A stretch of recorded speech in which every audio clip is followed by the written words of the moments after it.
Hey guys, so this week I just wanted to go over some tips I found for moving quickly through DIA or DIA, whatever you want to call it.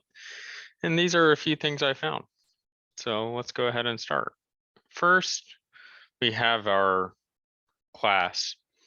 And then to go ahead and make it easier, create as many as you need.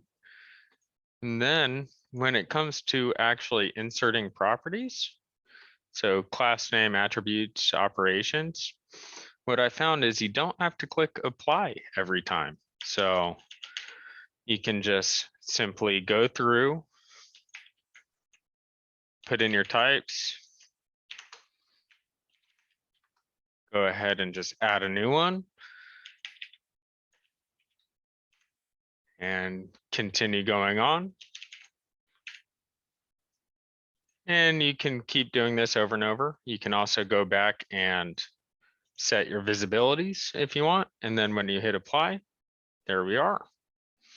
Again, you can do this with operations. So add test, delete test,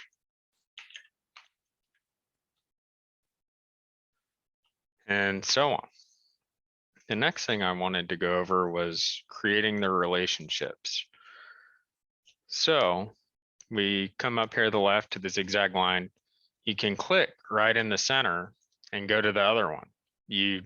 When I first started doing this, I would sit there and try to go from the side, drag this to the side, and get it that way. It's easier if you go to the center. It will still follow perfectly. And it just made it so much easier than trying to aim it exactly on. The other thing I wanted to show was the properties for the relations. Let's get in that. You can do your relationships this way.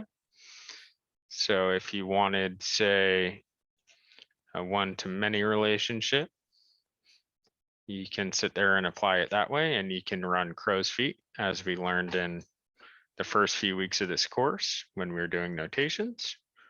And there's a lot more options as well. Thank you for your time.